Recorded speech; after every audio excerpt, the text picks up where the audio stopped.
Hey YouTubers, how's it going? Thanks for joining me. Thanks for restreaming this transmission. Thanks for listening to me. I got quite a few people telling me that they're listening to my transmission while they're at work without any visual. And people ask me to describe some of the visual that I'm talking about for people that are listening without seeing, which is very, very intriguing. I'm flattered that people are actually listening to this while they're washing dishes at work or doing whatever they're doing on a construction site or working at the mill. A lot of people retransmitting this through different platforms. I don't know what to say, guys. I'm really happy that my words getting out there. What I'm saying is getting out there, and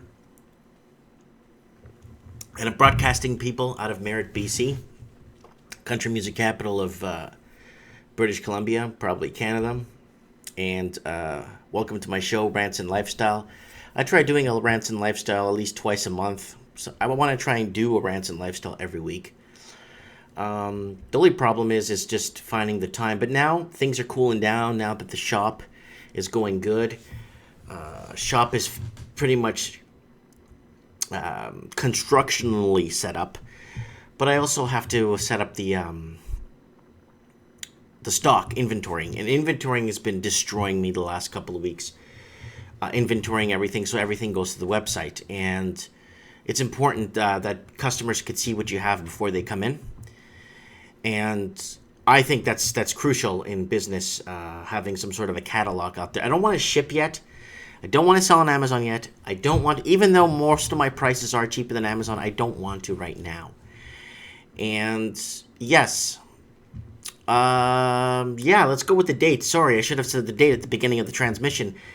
Today is the 17th of July, 2017. For you late time listeners, sit back, relax, grab a nice glass of cold water, turn down the lights, and I'm gonna be talking for a while. And with Rants and Lifestyle, a couple of stories that are hitting the scene that maybe we should talk and discuss. So anyways, what's been happening at the shop lately? What's been happening before I get into some of the stories? I've been bombarded by prank calls recently. Today I got like 40 prank calls. The beauty of it is the magic jack. So if I keep getting prank calls, it's okay, because then it's $40 a year for the magic jack, so I'm out $40, and that doesn't... It's fine, and it's a business expense also, but I'm getting bombarded by prank calls, and that's why I'm thinking twice about putting a live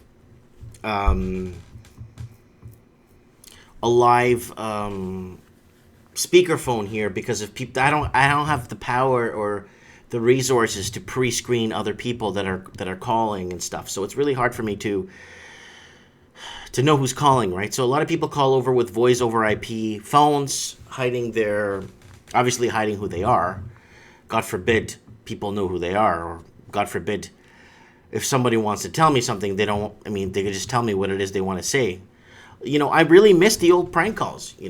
I really missed actually talking to a human being when it's a prank call. I think those were awesome.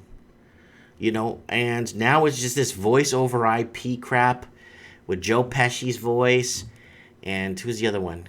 Joe Pesci and Arnold Schwarzenegger, and who was the other one I got the other day? Kerpal. I don't know, guys, if you remember Kerpal. I got that one today, actually.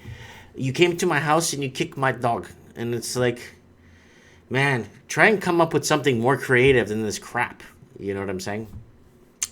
Comments are open for live chat if anybody wants to leave any comments, but I've been noticing a majority of the videos I watch are on replay later the next day.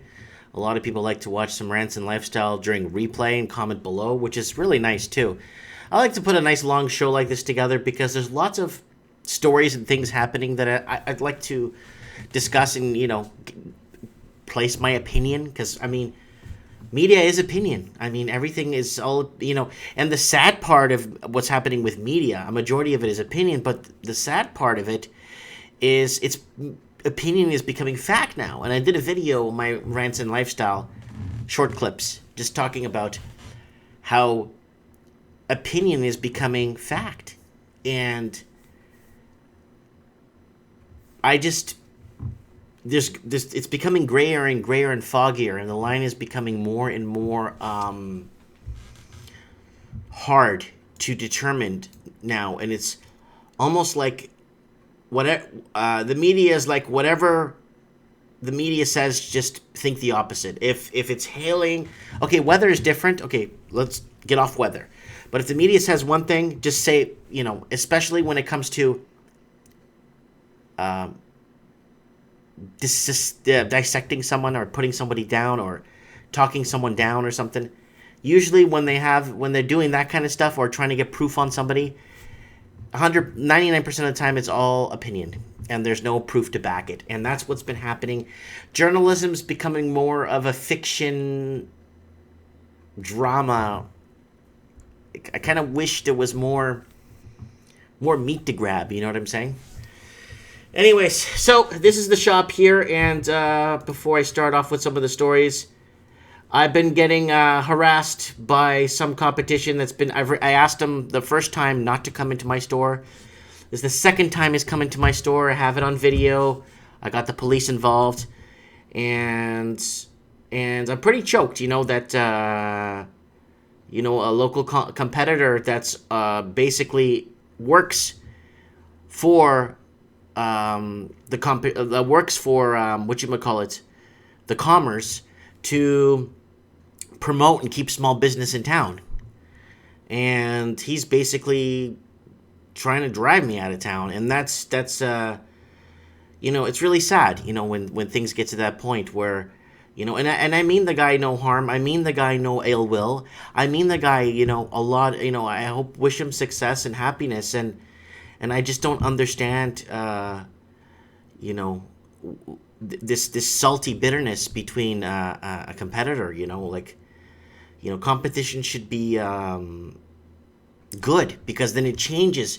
Like I learned with my store for 10 years, my original store, my first store that I have still running in downtown Vancouver for 10 years. I learned, competition's very important because it keeps you in line. It keeps you, and anyways, I'm getting people commenting here. Just F, and then you selling something special in them toys, and then someone saying, "Hey Mike, it's Jasmine and Hiroshi from Vancouver." Yes, my best friends. And why is he so aggressive? I don't know. I made a few videos. The first time he came into my store, I made it really clear to him not to come back, that he will be trespassing. And then he came back again, very aggressive, swearing at me in front of my kids and stuff, and that was pretty bad. And someone commented here below, which was kind of, So this was from Black Peppa. Mike, if someone is being threatening in front of your wife and kids, it is the best time to man up and get loud and defend them with all you got.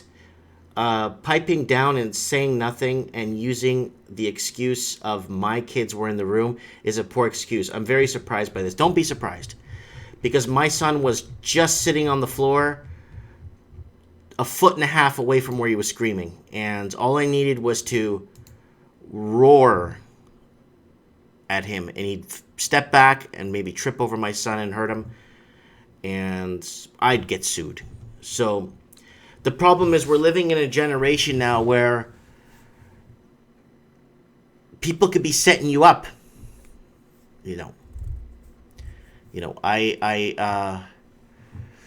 People are out there to set you up, basically, to see, it's usually the second person. Someone told me this the other day, actually, a good friend of mine. It's usually the second person that pays. The first person instigates, and it's the second person that pays. Anyways, my friend Jazzy is commenting, that sounds so horrible. I can't believe there is rude people. That is very inconsiderate and being on their high horse. Yeah, that's the problem. And competition is great to have. Believe me, it is, because it actually helps grow your business. Because before this incident, I would send people to Buddy's store all the time. They would ask for a specific single card. Go to the guy there. He has more of that stuff than I do. He's more of a magic store, right? Because that's what he does. But the thing is, the whole thing was, there's no margin in magic. Magic the Gathering, the card game. I'll explain it better so you guys know. It's Magic the Gathering, the card game made by Wizards of the Coast. And the margin's nothing. You make no money off that. So, you know, I didn't want to do Magic. And then the first time he came in my store yelling and beaking off to me, it was I couldn't believe it. And then, boom. I said, you know what? I'm doing Magic now. Just to get even. And then now he came back again after I specifically told him to stay off my property. And it's getting worse. And I don't know what to do anymore. I don't know how to, and this video is called Be a Good Boy. And I wish there was something, a way to talk to this person, because I can't talk to this person because he already has made his decision on what he thinks is happening. The first time he made a fool of himself because I had MTG on the window, and that stands for Merritt Toys Games, and he thought that meant Magic the Gathering. And I'm like, no. He's yelling and yelling at me. And well, you know what? I'm selling Magic now. Very simple. Very cut, clean, and simple. And I asked other people, would you do the same? Would you sell Magic after that? Oh, yeah, I would sell Magic. I have that on video, too. And then the second time he came in, it's like, what do I do? Now do I do Warhammer? Do I start doing other events in my store? I don't want to do these events, but what am I supposed to do? My back is to the wall. How do I get back? Anyways, I'm going to move on. Steve the plumber's on, thank God. And Buddy is saying, Brian's always commenting, is saying that acting mature in a case was the best option. Talking about legit biz in a small community where his image is at stake. Yeah, and that's the thing. Oh yeah, the police were called. They got a copy of the video. They got the audio. They got everything he said, and it was pretty bad. It was something that I didn't expect with customers in the store and stuff, and I don't know what to tell you guys, man. I really don't know what to tell you guys. The problem is a lot of people have their mindset on what they think they know without talking to the person. I was like that when I was 16, 17, 18 years old. I was always like that. I was always, oh, she's going to dump me.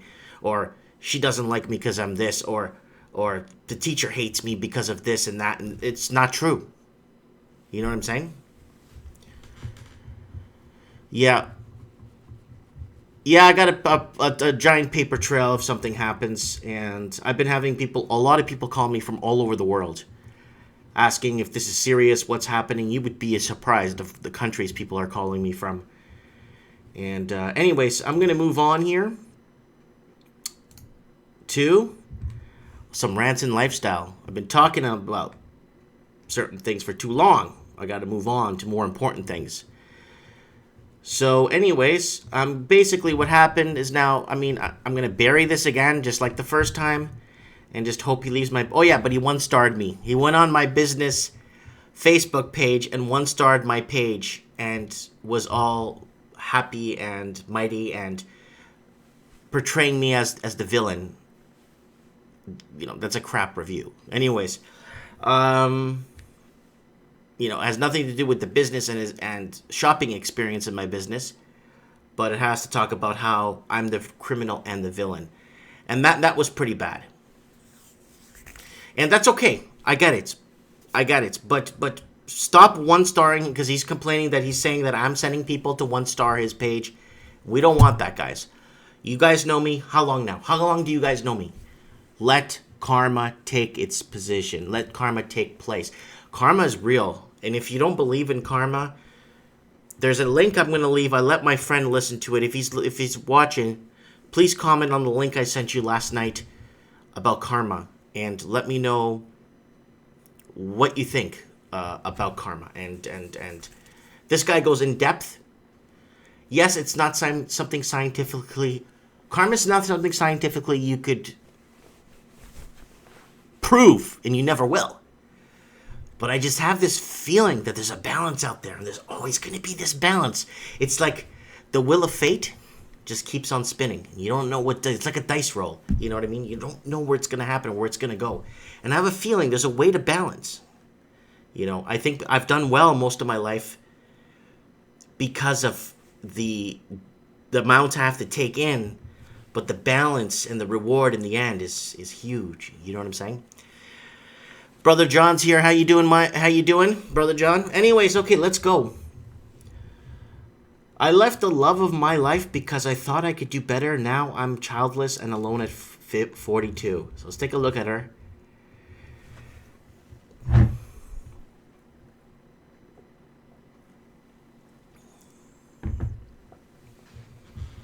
Exactly. Brother John says, karma is how you act and how you react. Just like Bob Marley's song, Don't Rock My Boat. Every little action gives a reaction. Oh, can't you see what you've done to me? Anyways, now, back to this. I left the love of my life because I thought I could do better. Now I'm childless and alone at 42. Now, when I can't even, I don't think I'm even allowed to say I was in the dating scene. Because no one wanted to date me. No one wanted to date me. Yeah, she looks very upset. People are commenting. And I was in the dating scene when I lived in Miami Beach. That was different. It was a very different, vibrant, very different, a lot of Latino women, Puerto Rican women, Colombian women, Venezuelan women, Brazilian women. And I speak those languages. I speak Portuguese. I speak Spanish perfectly, writing text. It's so good. You know what I'm saying? But no, it's good. It's good. Dating is different. Miami, Fort Lauderdale, West Palm Beach areas, and visiting girls and courting them, taking them out, movies. It's fantastic. But anyways, let's get with the article.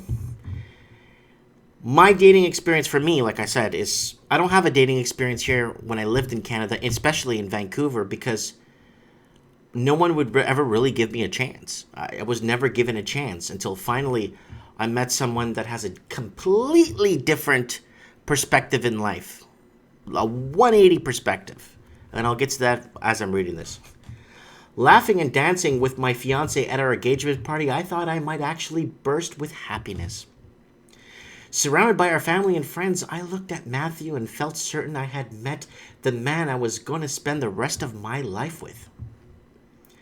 Quite simply, he was my soulmate.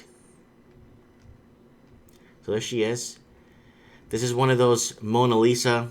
You're not sure if she's smiling or if she's upset. And she seems pretty down there. Karen Cross regrets leaving her first love and mistook contempt for unhappiness. We were desperately in love and had our future life together mapped out.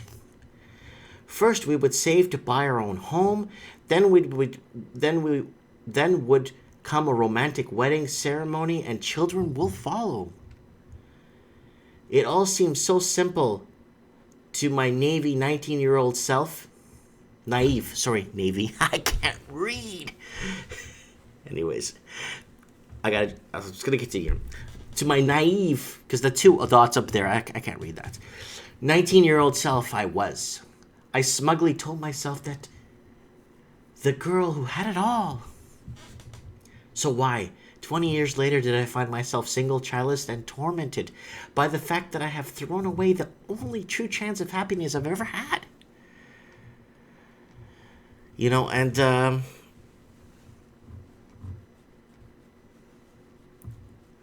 oh, someone says I just doxed the guy who harassed you. No, don't, guys, don't do anything. Don't, if you know what's happening and stuff with the, just leave it alone, guys. You guys, we're together in this. And I don't want to give the name of the business and everything. It's, it's okay, guys. It's believe me, it's fine. It's not a problem. It's just, just leave it alone, guys. Let karma. Listen to Brother John. Just let karma. Things happen. And for every little action comes a reaction. You have to believe me in this one. If there's anything I've ever told you for you to believe in me, and I am proof of it. And I am proof of it. For every little action, there's a reaction. Trust me. Okay. 8 years after the wonderful engagement party in 1989, I walked away from my dear devoted, loyal Matthew, convinced that somewhere out there a better, more exciting, more fulfilling life awaited me. Only there wasn't. Of course, everything you see, people... Okay, comment below and I want to know what you guys think. I have a feeling that people are inspired by all these movies and Women's of Atlanta, Housewives of Atlanta, Housewives of Orange County, this Jersey Shore thing, all this propagandized remodeling of the mind. I have a feeling that people, one, they're not as humble as they used to be. People aren't humble anymore. Nobody looks at it and says, oh, maybe the guy's having a bad day. You just let him be, you know. But, you know what I'm saying? It's just all this that's coming together. It's brainwashing people. I know brainwashing, I mean, for the whole, how do you say it? Back in the Twilight Zone time. Remember the Twilight Zone TV series? I used to watch reruns. And people used to believe that brainwashing was just something from the Twilight Zone. It's not real, right? It's just, you know, it's just a thing that, you know, created, and they saying it's being developmented by the government and stuff. Yeah, brainwashing is real. There's a lot of people out there that just have no clue of their surroundings. I'm not saying I'm a saint and I know everything around me, because I know diddly squat. Because there's so much to know out there, and I'm always open to understand. But now let's keep going with this story, because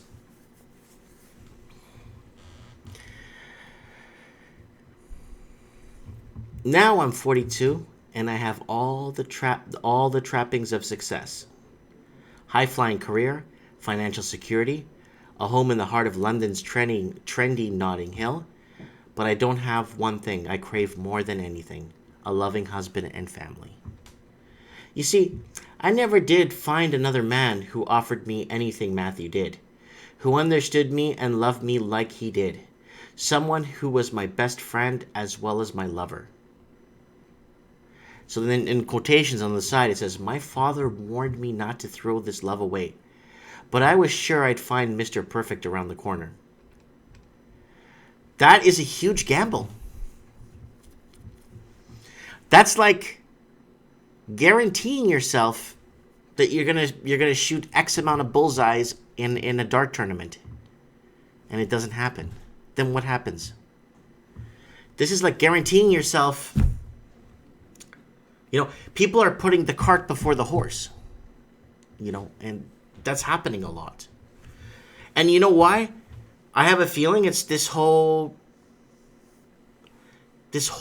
I don't know, this whole just unbalance of people's minds and where it's headed. A majority of people are on meds or medication, whatever you want to call it, and could this be frying some of their judgment?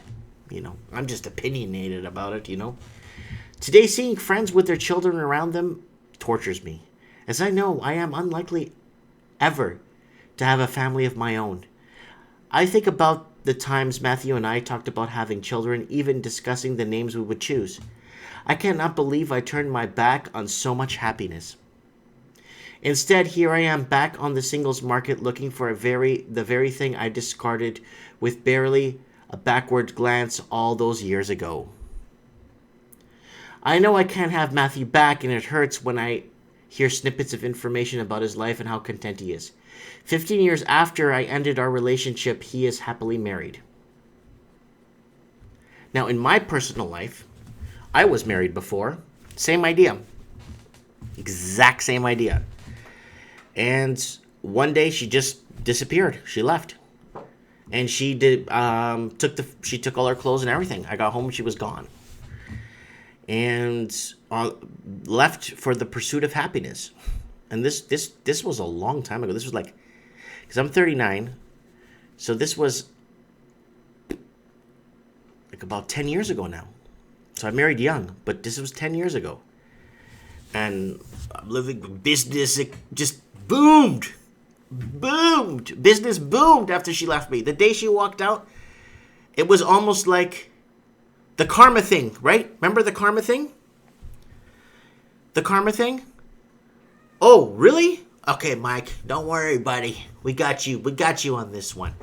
And that just, my whole life just turned around.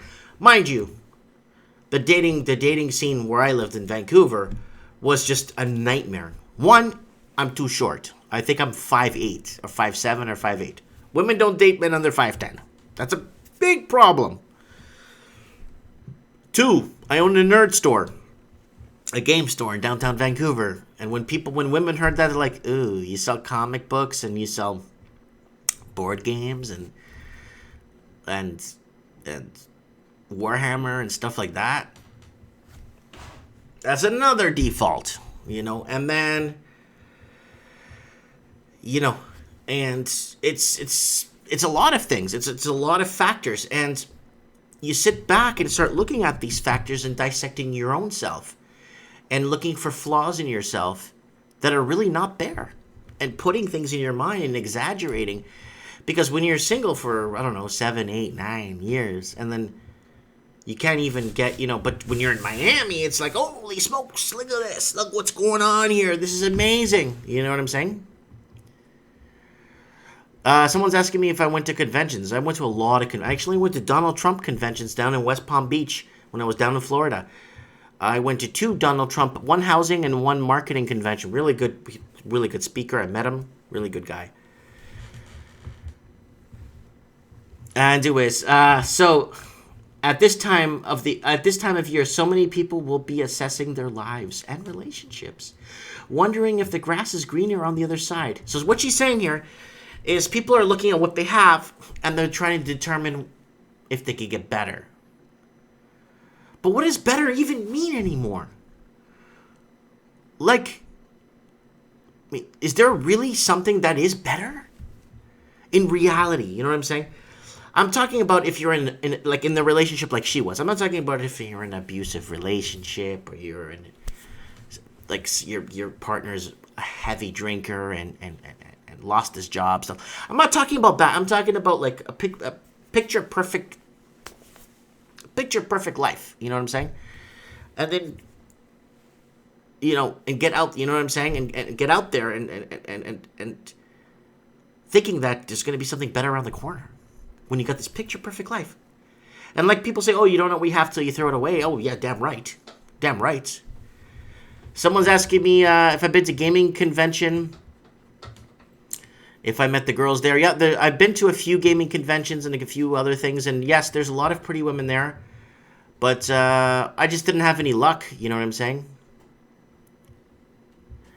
The red ones go faster, Mike. They got darker. And then... no comments. Sorry, I'm trying to make him laugh on screen. Yes, I laugh. I laugh sometimes, and but it's I've been. You see, I became more cynical as I got older, so it's kind of hard for me to laugh. I watch funny movies. Everyone's laughing. I'm looking at that. It's like, okay, that's funny, but I mean, I've been there. I've seen it done. You know what I mean? I'm not trying to say. Like, let's take a step back. How different things would be for me now if I've only listened to Matthew when he pleaded with me not to leave him in 1997, tears pouring down his face. I was crying too, and it tortured me to watch his heart, the heart of the man I love, breaking in front of me. But I was resolute. So basically, she was, like, determined. One day I might look back and realize I've made the biggest mistake of my life, I told him, as we clung to each other desperately. How prophetic these words have proven to be. Karma. Look it up. I will always be here for you, Matthew promised. I arrogantly thought that somehow I could put him on ice and return to him. Matthew and I met when we attended the same comprehensive school in Essex. We started dating just before Christmas 1987, when I was 17 and studying for my A-levels. By the time he had left school, he was working as a motorcycle courier. Oh, that's so cute. We got on like House on Fire. And our families each supported the relationship. Before long, we had fallen in love. Matthew was romantic but incredibly practical. Something that would later come to annoy me. His gifts to me that Christmas were a leather jacket and a pair of thermal leggings. Well, what's wrong with the leather jacket and leggings? I mean, it's not good enough for you? God, give me a break. 2 weeks later, when we'd be seeing each other for less than a month, he proposed. We were in my little mini club man when he shouted at the stop the car, screamed something was wrong. I braked in the middle of traffic and we both jumped out. Then obviously the other drivers beeping their horns.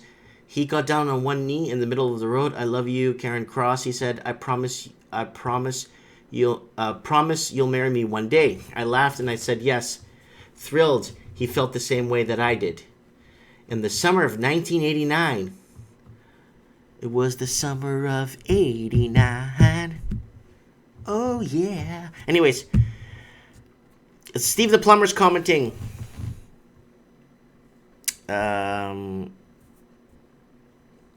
Someone saying, sorry, Brian White saying it's feminism and just the degradation of Western culture and modernism and trash. So then Steve the Plumber comes out and says, Mike, I know of several women like this. Some dated and some were friends. They are just lost now and somewhat depressed. And then Brother John comes in and says, Daddy spoiled her. And that's, yeah, I can see that. It's moral degradation of society as a whole lack of traditional values. She could have daddy issues. Yeah. Now, my wife, when I first met her, she was raised in the Philippines, born and raised, lived most of her life there. And the good part of that is that she still has that kind of, and my wife was a nanny. She was a nanny for a big family in this big mansion and in Vancouver. And she is trilingual. She learned Chinese when she worked in Taiwan. She speaks English, and she speaks Tagalog from the Philippines. And she understands Portuguese, but she can't talk back. She understands. She watches it like, oh, I know what's going on. I can't talk to these people, but I know what they're saying, which is good. And she's got a very humble background, upbringing, which was very important to me. She cooks. She takes care of me. She cooks everything. I don't cook because I'm just going to ruin things. I barbecue, though. I barbecue twice a week. She does all the laundry and takes care of all that because if I did it, it'd be a mess. And she basically takes care of everything, I opened her a small business, a small little store, watch my series, opening a business from scratch because she deserves it. Now she's managing her own business. She's taking notes on things to order, taking customer suggestions. She's really working it, and she's taking her time and doing the right thing. And I'm so happy and actually very grateful to be with her and that kind of woman. And she loves me to death. And that's really good. And I'm very happy to have a woman like that in my life. Just, you know what I'm saying? And the Steve the Plumber says, women from the Philippines are so loyal to their man and family. They are. Woman, like a good old-fashioned woman from the Philippines. I'm not saying I'm promoting machismo. Machismo is a Mexican word. I lived in Mexico for 2 years. That's why I speak Mexican. I lived in Mexico for 2 years, but what I learned when I was in Mexico is the whole machismo thing, where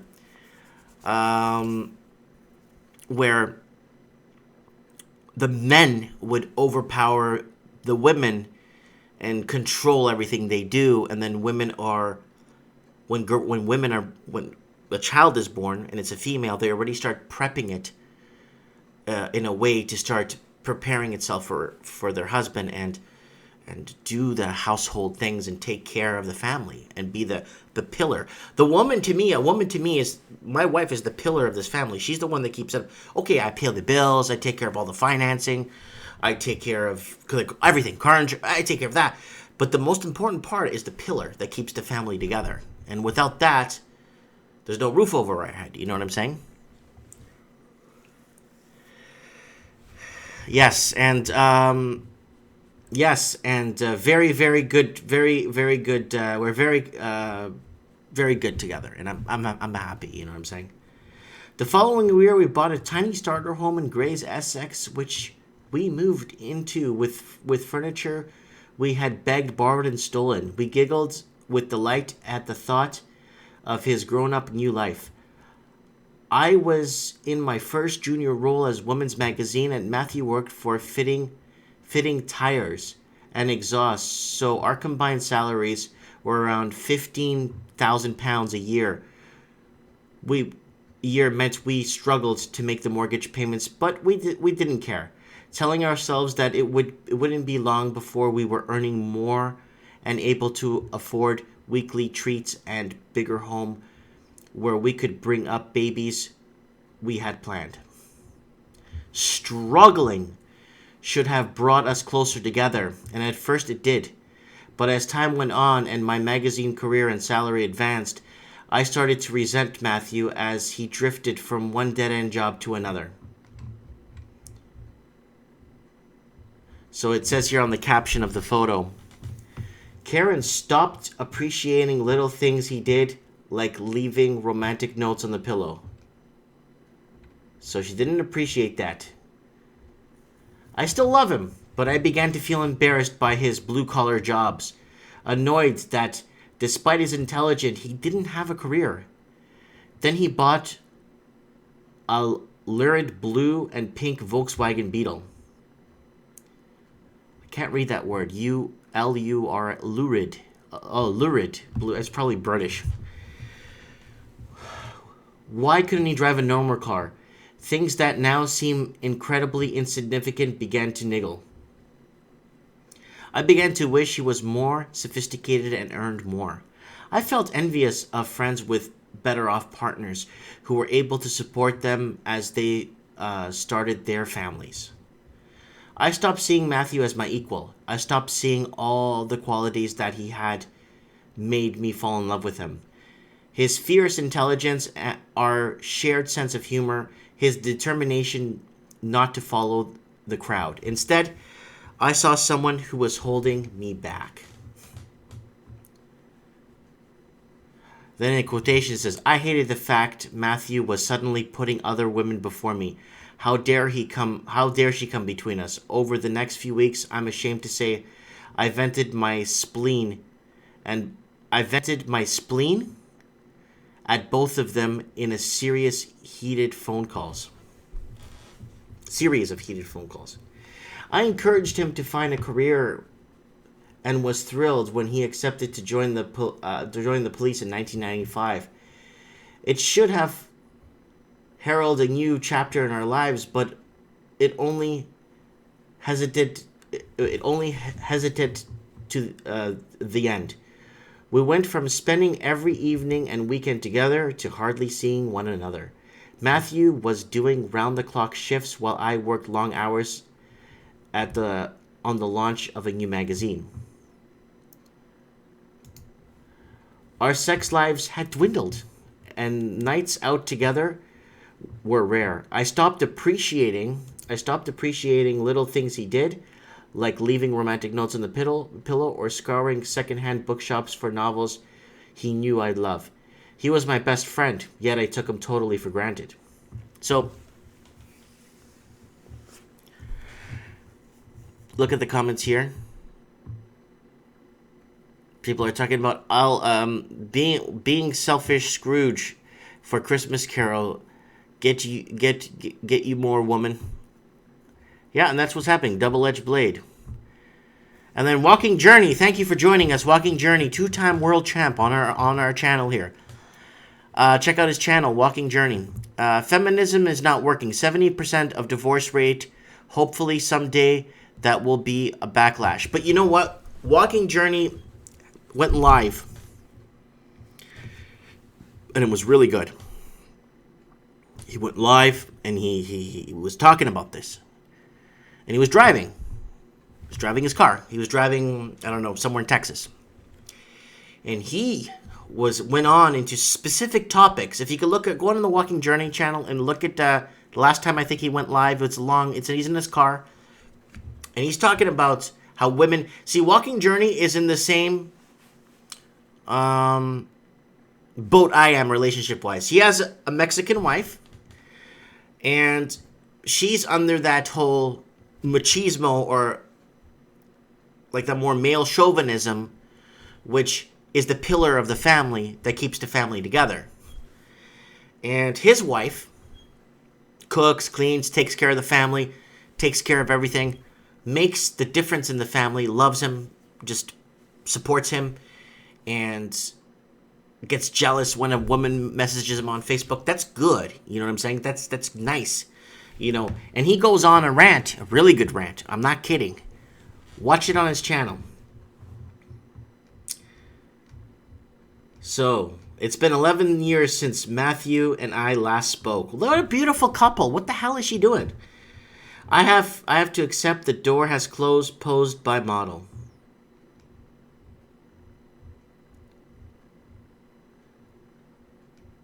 One night shortly after his 34th birthday, I phoned to ask his advice about something.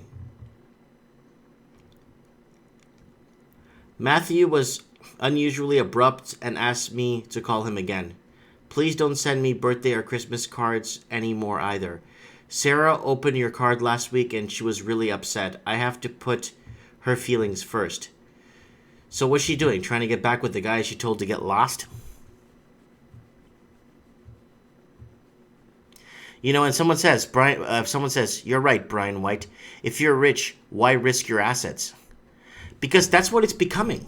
It's becoming, you know, Madonna, she's got a song, came out, in 86, 87? Because we are living in a material world, and I am a material girl. And that's what it's all about. And that's what it's becoming into. It's becoming so much to a point where people are willing to give everything up that they have, thinking that opportunity is going to come right around the corner. I was completely irrational. I didn't want Matthew back, but felt upstaged by Sarah. Oh, that's too bad. So let's get into this. Now I can only look back and admonish my selfish younger self when I visit friends and family back in our home. I can't help but hope I'll bump into Matthew.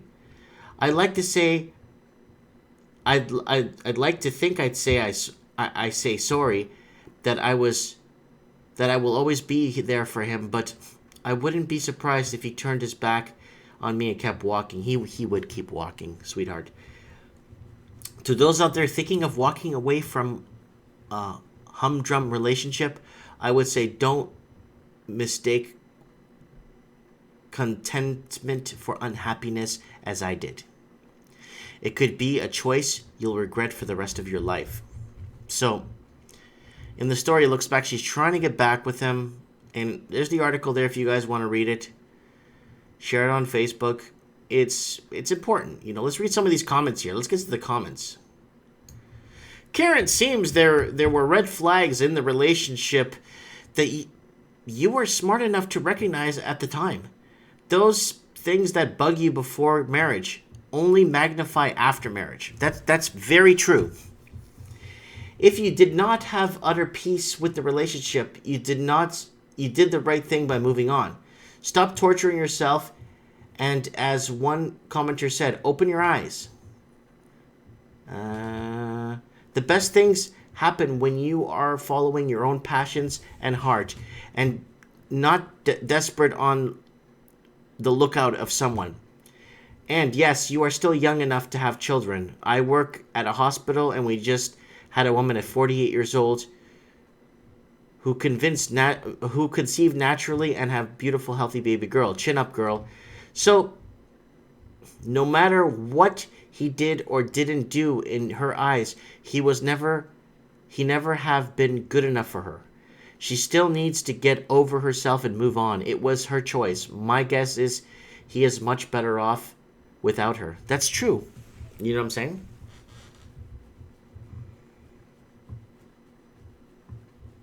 Oh, someone has a question. Steve the plumber. I have a question. What happens when two lesbians get divorced? Who gets the house and the money? That's a really good question.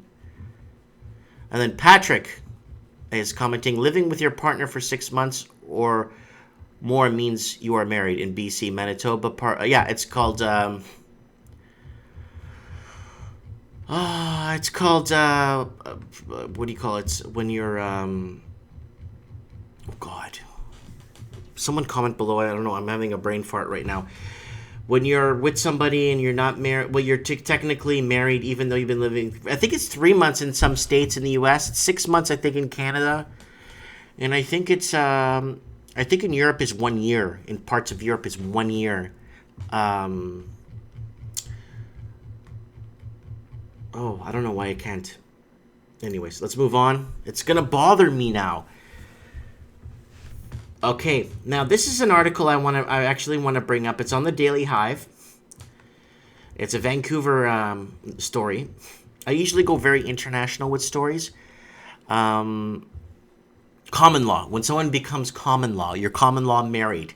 The law says you're married now. Yeah, that's right. It's common law.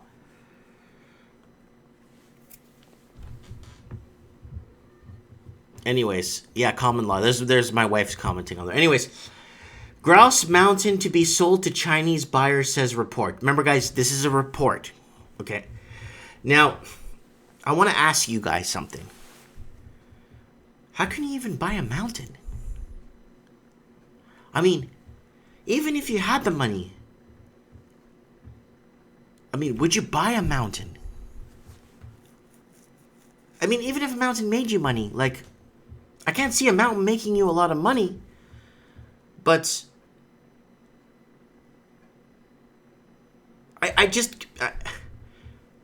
let's read the let's get to the article. There is a buyer for Grouse Mountain nearly 1 year after the mountain was listed for sale by its owners. Okay, definitely somebody owns the mountain. Okay, interesting. In the statement to Daily Hive, I just thought it would be like government property or city property or a park or something. And okay, and if it's not, why isn't the government of Canada buying this mountain and preserving it? That's another question. Okay. In a statement to the Daily Hive, operators of the resort of North Shore Mountains said they are finalizing a deal with a prospective buyer. We can confirm there has been an agreement reached with the potential purchaser on a pending transaction. The transaction is expected to close in the coming days, said Grouse Mountain spokesperson Julia Grant. She added that there are no changes to the resort staff, management, and operations at this time. Remember with that mine 1,000 miles north of me? 1,000 miles north of me was a Chinese contracting company, and they're not hiring Canadian miners. I did a story about that a few weeks ago. I have a cat in my room, people. I'm going to let the cat out of my office here. I think she wants to go to her... give me 1 sec, guys. I'll be right back. Oops.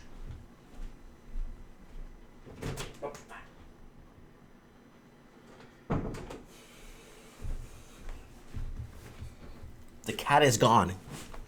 Thanks there for that. So, I'll look up the article.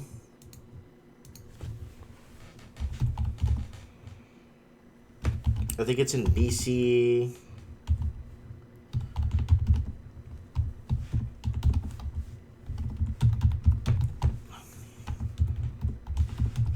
I think it's this one.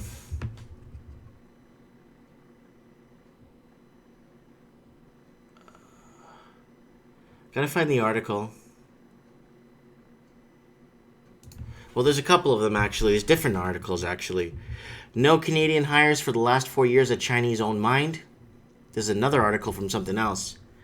So, they don't want to hire local skilled people, and that's... You know, people know the lay of the land. So there's the article there. There's a few of them, actually. So, I want you guys to know that I'm not fabricating, making up crap. I'm just giving you my opinion on what I think.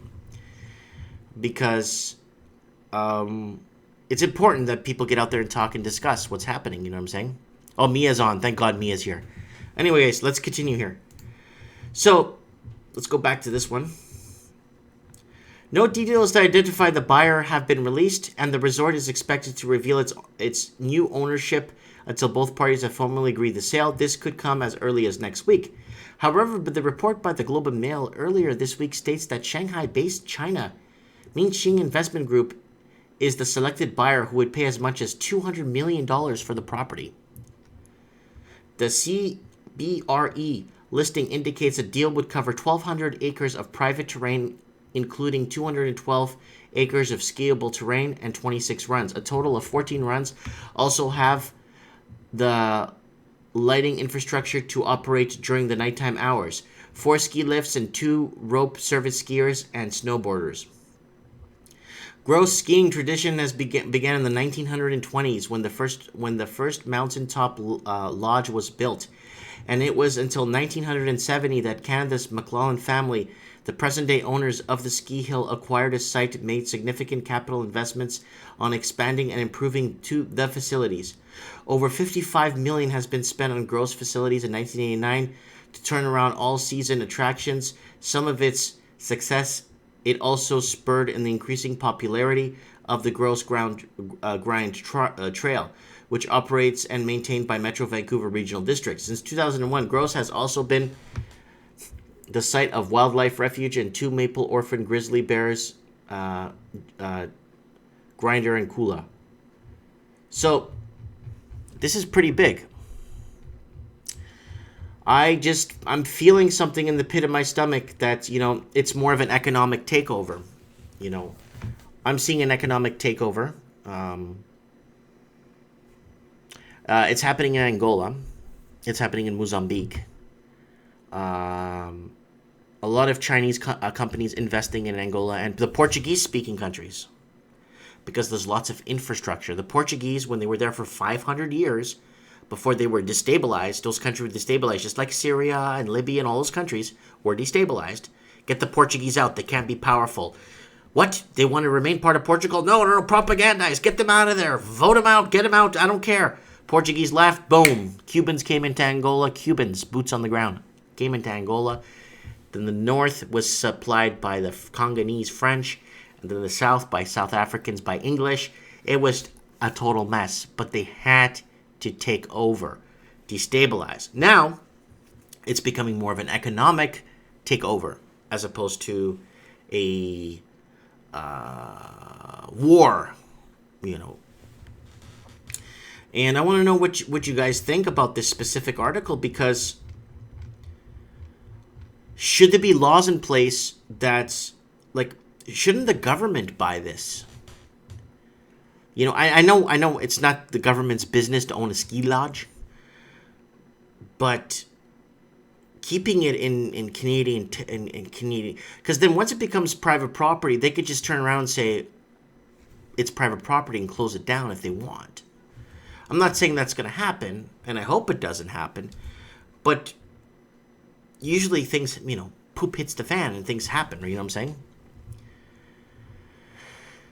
Anyways, Kenneth Chan is commenting here. It says, National Features Editor at Daily Hive, the evolution of Van City Buzz. He covers local architecture, urban issues, public, business, retail, economic development, transportation, infrastructure, and travel industry. Kenneth is a co-founder of New Year's Eve Vancouver, connected with it. So this is, I think this is his story here. So let's see if it's him. Yeah, it's him. So it's a really good story.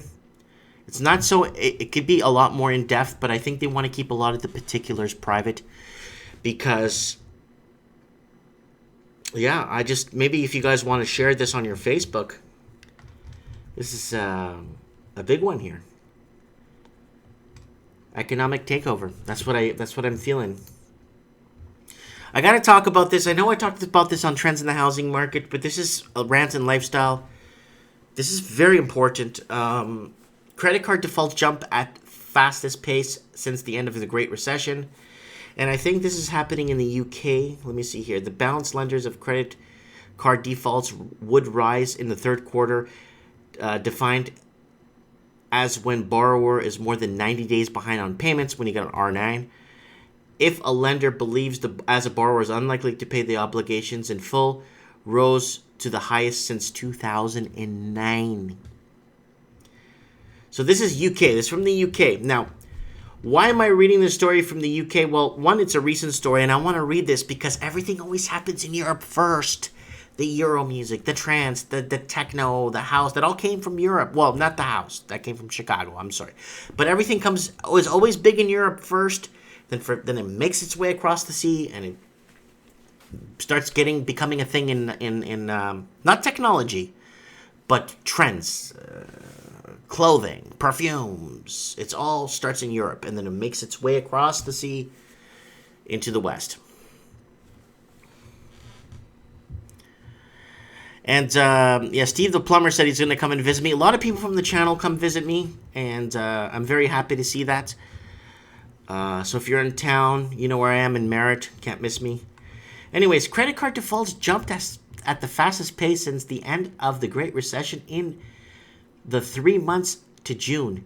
As the Bank of England warned, more households will likely to miss payments in the coming months. Okay, guys. I don't know about you guys, but if I know I can't make a payment on something, I can't sleep. This is when last time I was 17 when I felt like that. I just couldn't imagine it today if, with a family and supporting my family, putting myself in a predicament. But people are poor. No! People are buying junk. People are buying more and more garbage and piling up their closet. Walk into some people's closets. Go 2 blocks down the street, knock on some guy's door. What do you want, man? How long you live here? 18 years. What's it to you? Let me see your closet. I'm very sure someone that's been settled for that long, you walk into their house and you start going through their closet, you're going to find a heap of crap. Tens of thousands of dollars of crap that is either not working, functioning, or just stuff that they lost interest in. And that's what's happening. People are slaves to junk. Back in the day, you would buy a TV, you'd have it for 20 years. Because it was made in America and it was made right. Back in the day, you would have a toaster for 20 years. Now, every year you have to buy a toaster. We're a throwaway society. It's really hard. It's a problem. And there's always this want. It's not a need. I don't know if you guys remember Maslow's hierarchy of needs. Look it up. It's called Maslow's hierarchy of needs. I learned this in grade 5, I think. There's needs and there's wants. I need to sleep in a house. I want a Ferrari. Big difference. I need food to feed my family. I want a fur coat. There's needs and wants. When you're out and you're shopping and you're on a spree and you're going nuts on the credit cards, do I need this or do I want this? Yeah, you know what? I don't need that gold watch right now. That's going to cost me $5 large. You don't need a gold watch that's going to cost you $5 large if you're buying it on damn credit and paying the juice.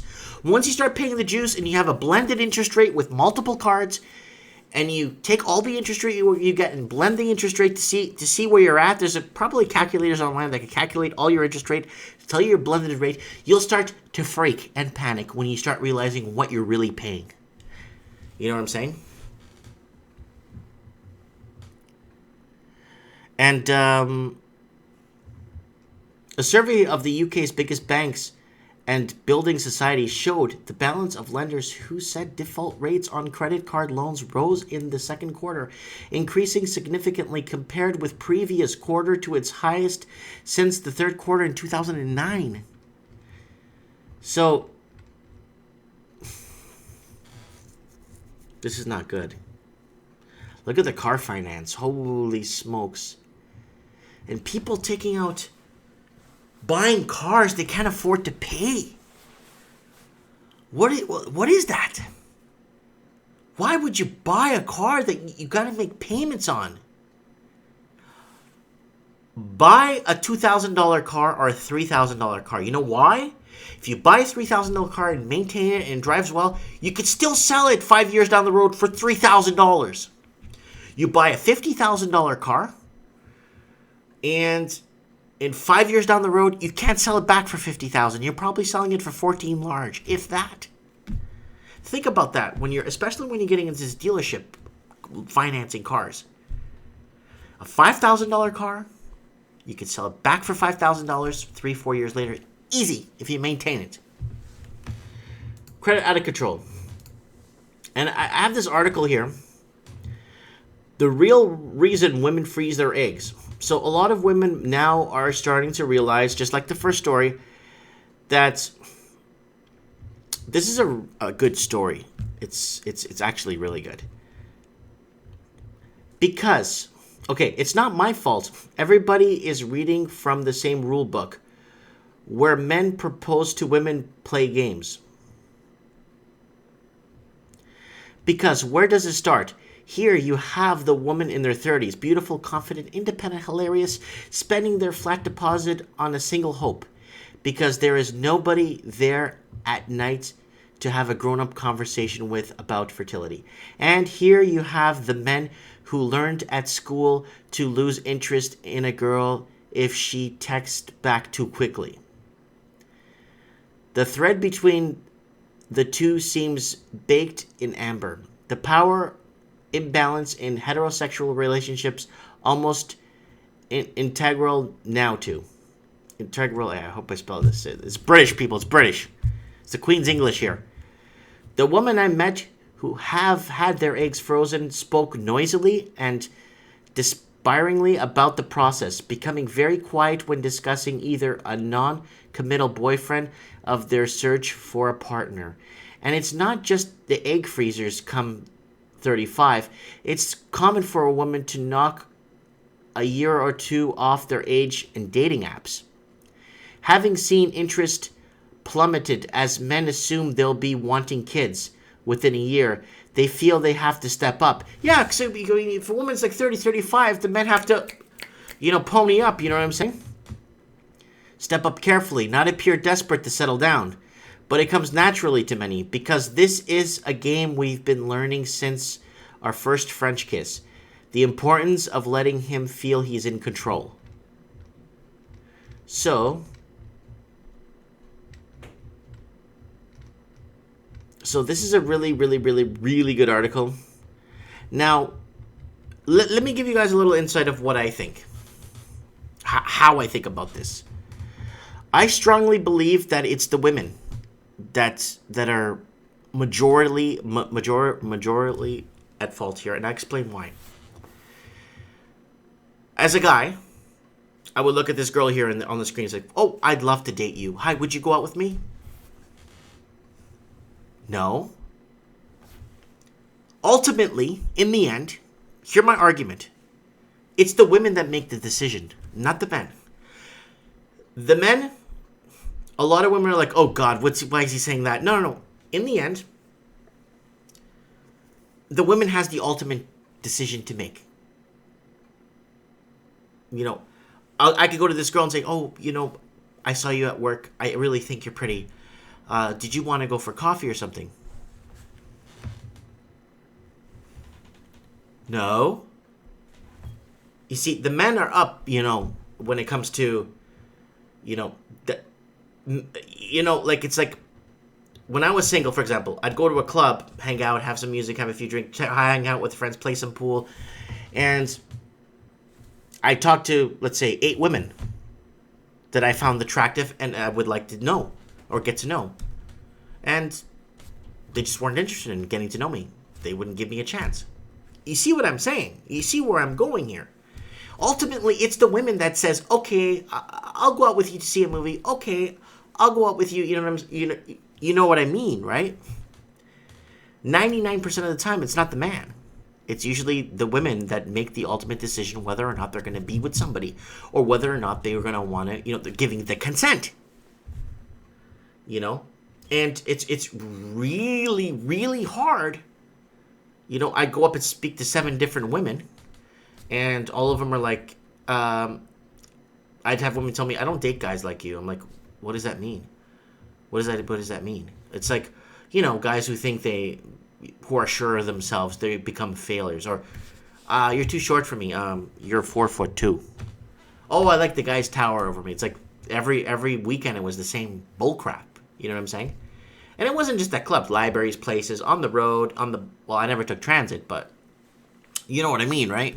So it's it's a really good article. It's often assumed women freeze their eggs to stop ticking their fraternity clocks so they can crack down with their careers.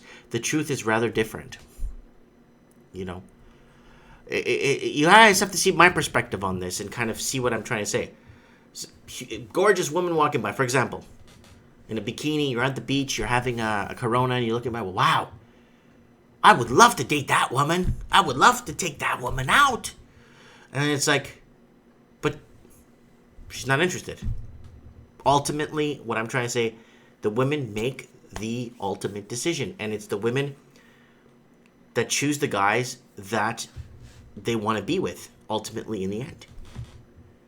Because when the saying where people are like, what does she see in that guy? You know that saying, right? Where they see it, wow, how did that guy get her? It's the women that make the ultimate decision in the end.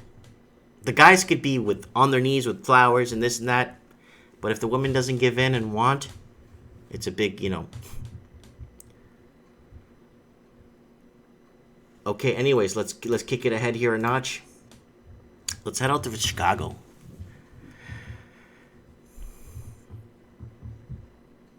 And then watch this. Steve the plumber has a story for me. Mike, I once said hi to a woman on the street and started to make conversation. Yet, she wanted none of it. 2 months later, I was matched with her on eHarmony, and that changed everything. True story. So, yeah, very true. Things happen. Small world. I covered murders during Chicago's deadliest year in decades, and here's what I saw. Really good article from 2 days ago. In 2000, it's from 2 days ago the article was written because this year took place in 2016. In 2016, Chicago experienced 780 murders. The city of Chicago, not Chicago and GTA outside. 780 murders. That's like 2 murders a day. It's amazing. This is phenomenal.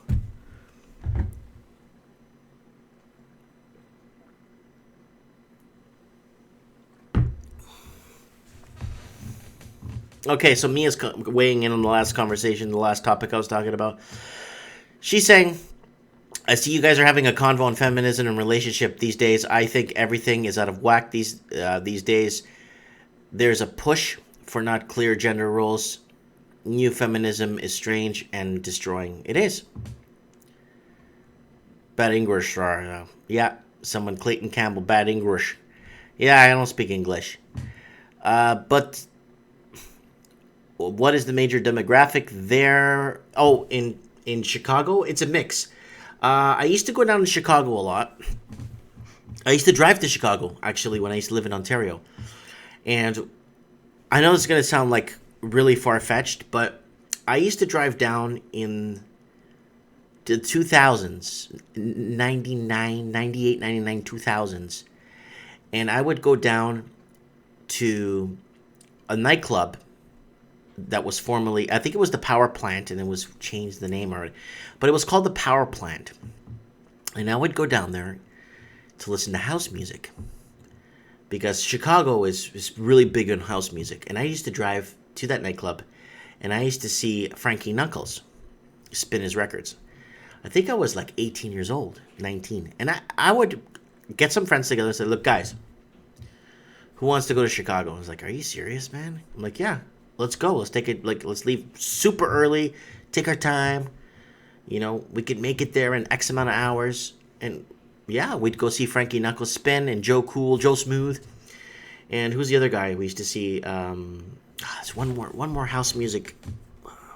They used to be there. Really good creator.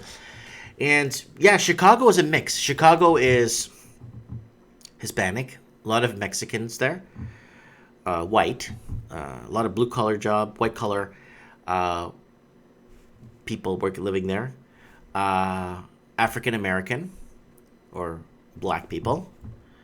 What else? I'm just trying to think. South side of Chicago is predominantly more black, depending on what part of the city you are. But Chicago has it's a nice city, and it's not far from Pittsburgh. It's got it's got a lot going with the nightlife, and it's but 2016, Chicago experienced 780 murders, making it the deadliest year in the city's nearly 2 decades. That's horrible. I remember when Detroit went through this. I remember this was like in 2006, 2007. Detroit, when it was in its free fall, was going through this mass murders, and it was horrible, people. The first homicide of the year came at 2:20 a.m. on New Year's Day. Wow, it's not even some guys with this champagne walking down the street and boom. In south side of Chicago, Grand Boulevard neighborhood, 24-year-old DeAndre Holiday found himself on the wrong side of an argument half a mile from the edge of Washington Park when a man pulled a handgun and shot him in the chest. Why would you get into a fight with somebody or not? Or an argument's an argument.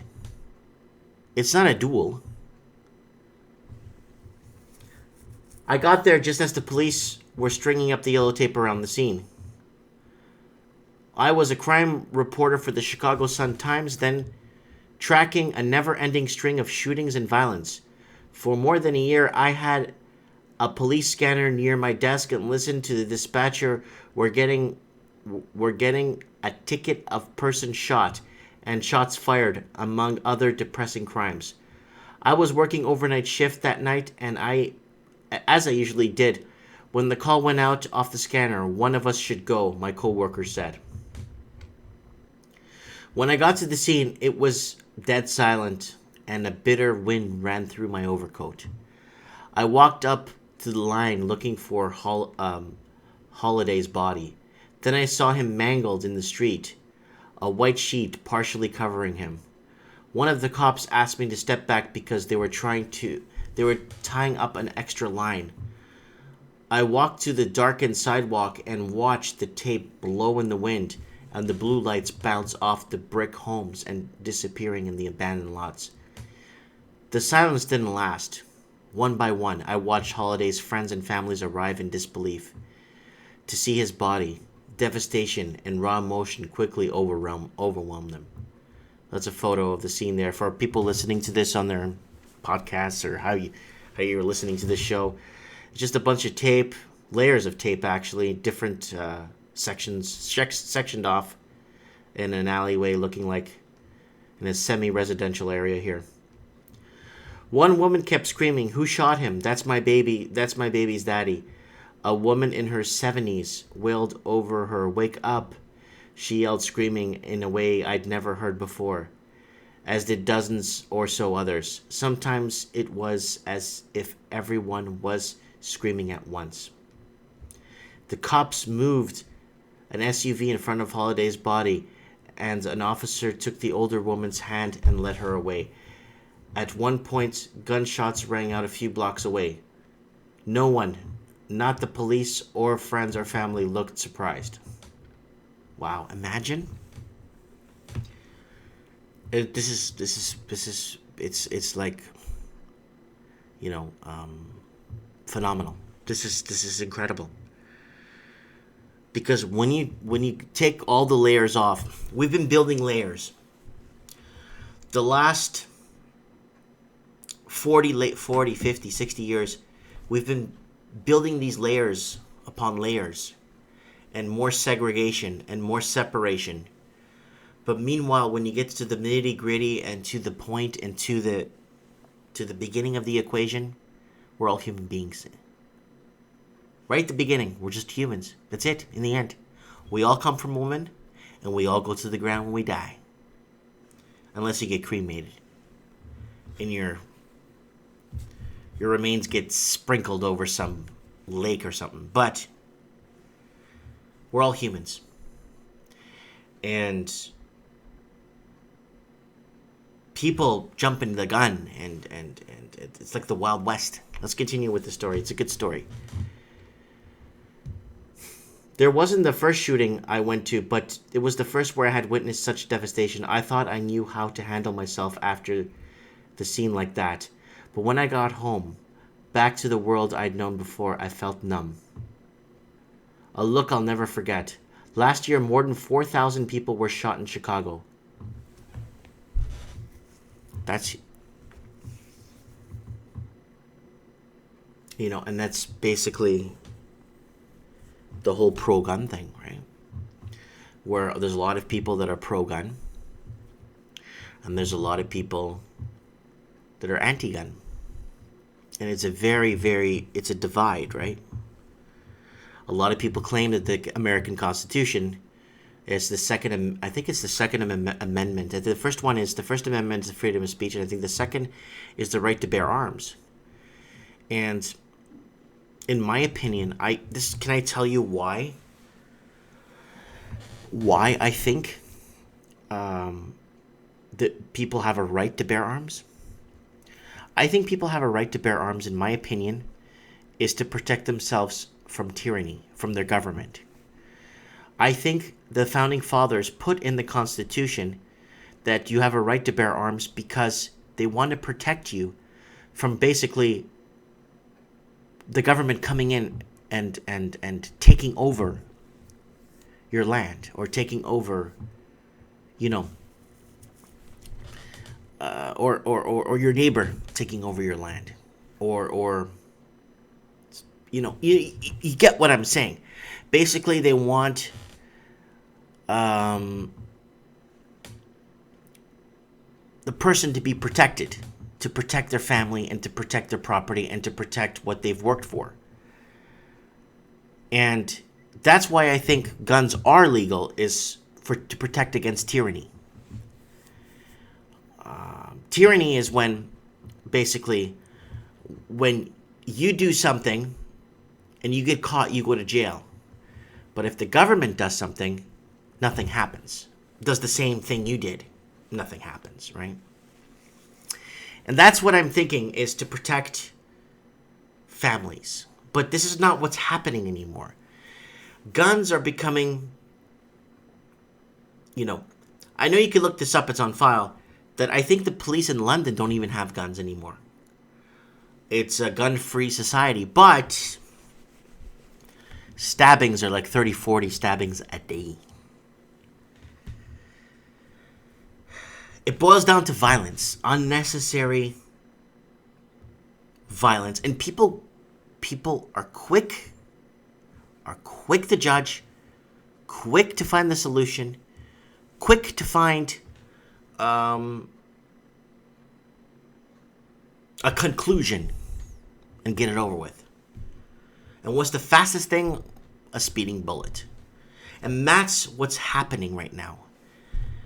I think America should create gun programs where, not registering, not all this crap they're trying to, actually programs to properly educate people on the importance of a firearm and the importance of lethal force. A gun is lethal force. You know what I'm saying? So, there's a lot of comments flying through here. I prefer Canada, no guns, versus everyone arming themselves. I could never live in some areas of the U.S. I would never be a cop, not carry a sidearm. In London, yeah, they don't carry a sidearm. They got a baton and I think a taser or something. 80% of the shooting is 3% of counties. Oh, this is going fast.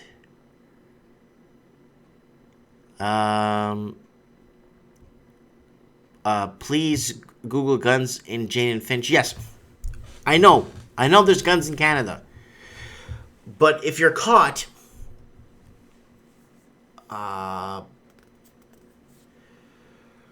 with guns. The problem is you do time in Canada. Like it's like having lethal force. Having a gun in Canada is like it's a big no-no. You know, I know Australia took the guns. I can't remember when that was. If there's anyone down under watching this, please comment when Australia took the guns. I think it was in 97 or 99. I can't remember when Australia took the guns. But the problem is it leaves an openness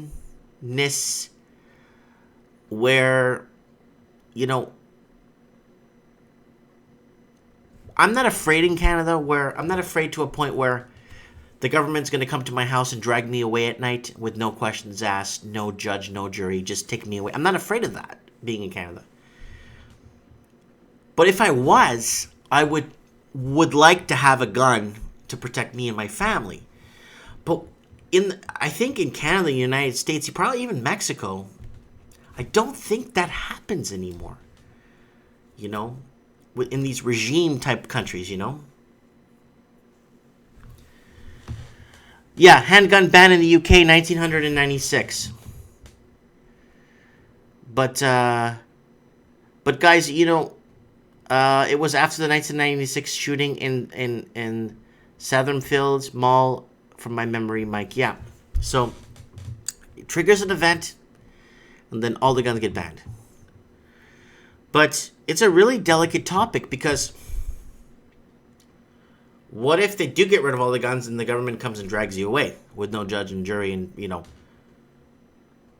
things like this do happen. It's not like I'm making this up. I wish I was making this stuff up, but things like this do happen. You know, how do you protect yourself when someone breaks into your house and starts, you know, and they're carrying, you know what I'm saying? And guns are not a racial thing. People are talking about it's a racial term. Guns have no. A gun is a gun. A gun has. It's the gun that's in the equation. You know. I have a better chance of getting into a gun accident when owning a gun. I have a better chance at shooting an intruder if I own a gun, right? But then it goes back to the fact that I have a better chance at getting shot if I don't have a gun, right? But I don't own a gun. I don't think lethal force is necessary. I think owning lethal force should be by the police, the policing, people policing, the police, there's policing, right? Our taxes pay them to serve us and protect. You know, that's what it's supposed to be for, you know. Police have a really harsh job, you know, these police, you gotta tell, I mean, do you want to be in this misery, this nightmare? This is a nightmare. You know? That's right. Guns don't kill people. It's people with guns kill people, you know, and that's the equation. I mean, lethal force. After a month, so I'm going to reread this again. Last year, more than 4,000 people were shot in Chicago. Chicago. 4,000 people. It's like 8 people a day. I can't do that. That's like 8 or 9 people a day. And they've become so normalized that they rarely make front page of local papers, let alone the national news. This is depressing. About a month after Holiday's murder, a Super Bowl was playing at my friends were posting pictures of their parties on social media. I was in the Sun-Times newsroom listening to the scanner scrolling through police zones. All right, we're getting 4 people. All right, we're getting 4 people shot now, the dispatcher said. I pressed hold on the zone and listened. The dispatcher said the victims were all 15-year-old. My editor told me not to go to the scene. No one was dead yet. But then I was told their ages. I raced my car down the highway to the south side Inglewood neighborhood where the shooting had happened. I found a woman in her 30s standing on the sidewalk with a dazed disposition.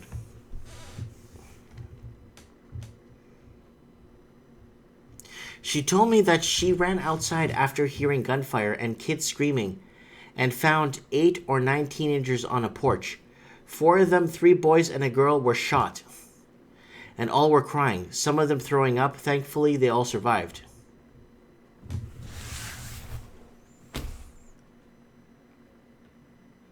Can someone tell me, this is, if you're watching this on rerun, comment below, like, this is,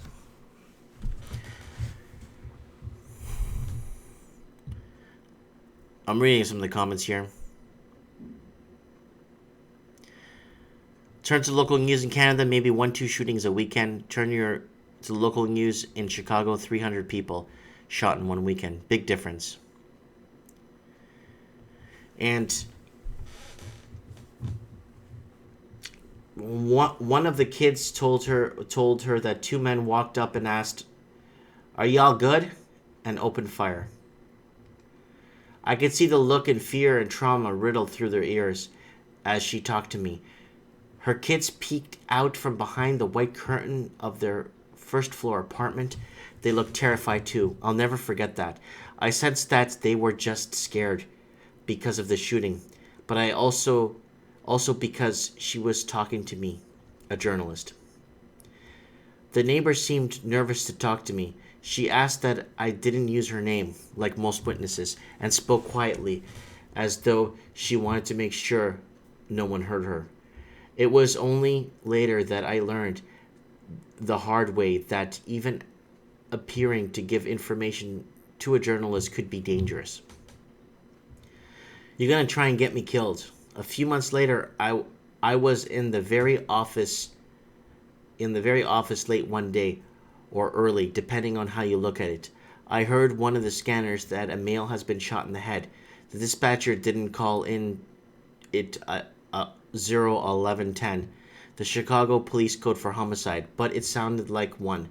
I drove to the scene to find out. Wow. When I got there, a body in the middle of the street, and there were only a few people around. I asked the guy walking down the sidewalk if he knew what happened, and he told me about there were shooters were standing over there. I asked, pointed to the trash can. "F you, man," he said. "You trying to get me killed?" He stormed off. It dawned on me that the flick of the wrist may have put him and possibly myself in danger. I felt awful. When I finally got sleep that night, I dreamt that someone kept pointing a gun at me. I woke up screaming and I rushed to the computer, and there, in my inbox, was an email from a family member of the victim. They were swearing and threatening me. I couldn't get the screams out of my head. By July 1st, I was having trouble relating to my friends and family. One night I headed to a homicide scene in the neighborhood of Austin on the west side. The trees were covering the city's notoriously golden street lamps, and it was really dark. The police had just taken the victim's body away and were taking down the yellow tape. I walked over to the older woman standing on the sidewalk. When she and I finished talking, I walked over to the 3 men standing on the side of the house where the victim had been killed.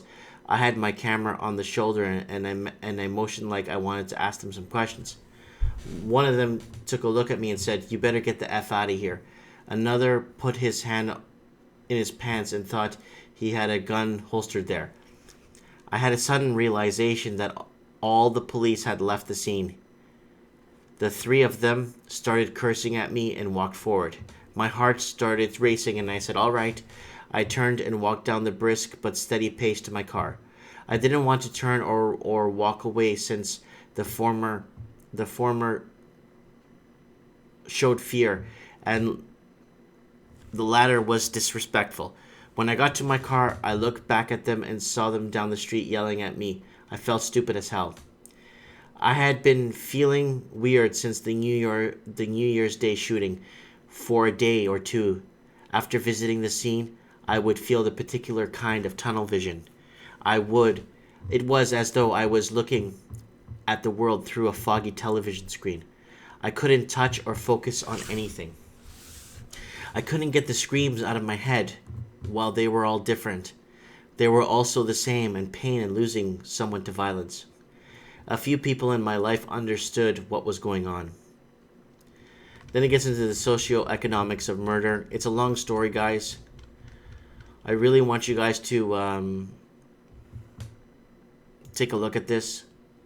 Share it on your Facebook and your social media. It's a new article. It's from like 2-3 days ago.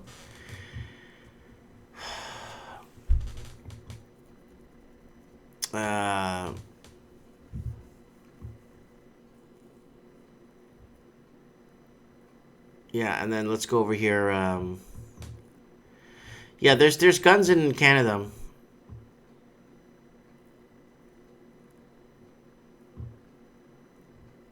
So some untamed kid saying, well, we also have to have death because, well, having death is one thing, and having death to violence, that's bad. Having death to violence is really bad. So, yeah, someone saying my driver in Ontario is in a gun club executive. I like going to gun shows. And then he says, yeah, but Mike, there is more like a ton of guns in Canada. It's a major misconception. Right. But there's not... Okay, let's go like this. Let's get the biggest city, Chicago's isn't the biggest city in America. I think it's the fifth or sixth biggest city. I think Atlanta surpassed Chicago. But anyways, 4,000 people were shot in Chicago last year. Okay, Toronto. I think Toronto is the biggest city in Canada. I think it is. I don't think you get maybe 300 people die with shooting violence a year. Maybe 400 a year in the biggest city. And I think Toronto's bigger than Chicago. I think Toronto's a bigger city than Chicago. The whole GTA we're talking about. You don't get 4,000 people getting shot.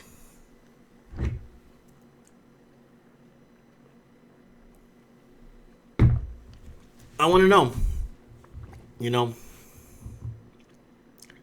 Toronto is the third largest city in North America. Okay, in North America. So, Canada has approximately 190 gun murders per year. That's what someone's commenting here. It hurts. Let's get to my last story before I go to sleep. I got a long drive ahead of me. This is a good one. I really want to share this with you guys. I need to work. Texas veteran says he was fired from the Home Depot after confronting shoplifters.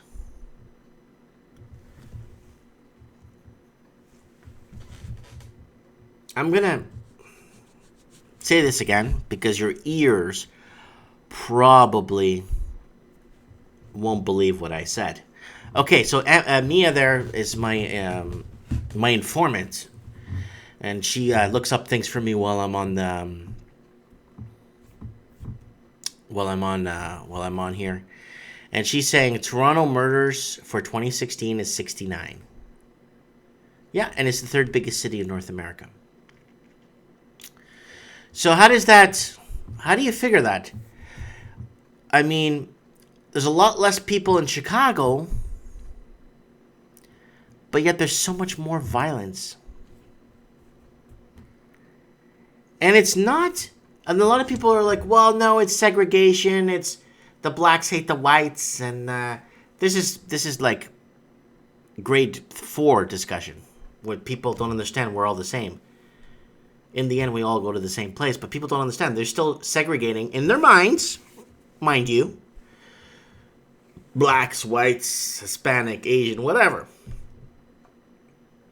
And there's people still living in that. No, it's the violence. Violence sees no color. Violence, I don't get it. It's a big problem.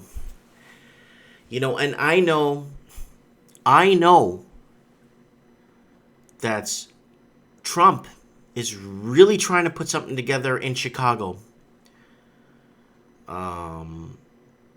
to fix this gun problem, because this is a big problem. Anyways, let's move on.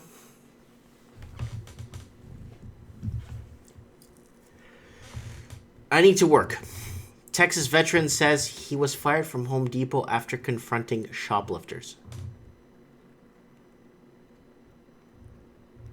So, this was published July 16, today's date, yesterday.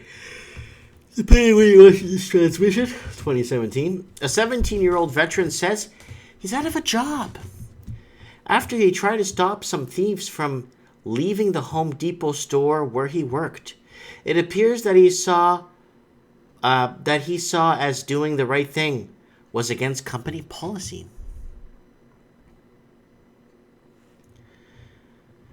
Jimmy Tinney says trying to do the right thing has guided him pretty well in life.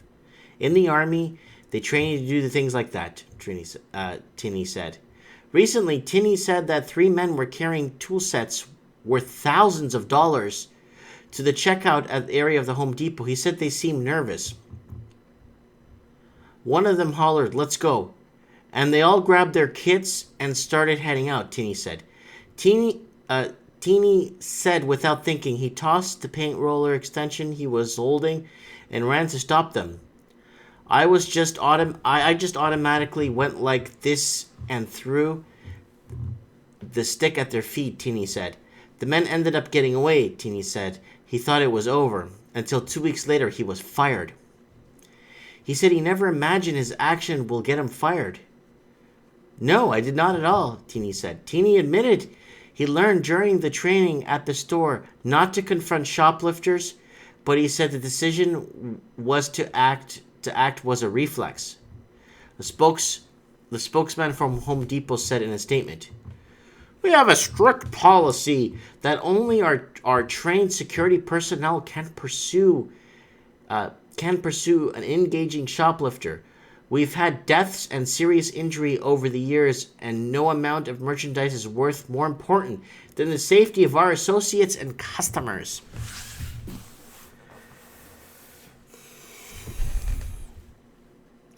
So I want to know what you guys think of this. So the guy is trying to stop them, but maybe he didn't stop them from stealing thousands of dollars worth of merchandise and walking out with it. I think they could have written me up or reprimand me, but terminate me? That's pretty strong, Tinney said. Tinney said he's having trouble finding a new job. I'm 70 years old. I need to work. I need that job. I enjoyed working with customers, helping figure out what they want to do. It's fun, Tinney said. But I kind of feel for the guy. I hope somebody goes out there and actually sees this article. It gives the guy a chance. This happened in Texas, eh? Happened in Texas. Can't believe that something like this will happen. Like, the guy's trying to protect their merchandise. You know? Yeah, and Mia's saying, I hope somebody else hires him, another company. I mean, if I were him at that age, one thing I might do at that age, if I'm still alive, if God permits me to be alive by that time, by 70, maybe sell some cars, be a car salesman or something. Not a sleazy car salesman, someone kind of chillax. Hey, you're looking for a car? Let's go for a ride. You like this color? You know, something laid back. You know, make a sale here and there. Extra little commission, you know. So, yeah, and people are saying a lot of okay, we're going back to the other story now. People are talking about the ethnic groups fighting each other, and it's a problem because we're all the same, and this is what people don't understand. People automatically judge color, religion, culture, creed,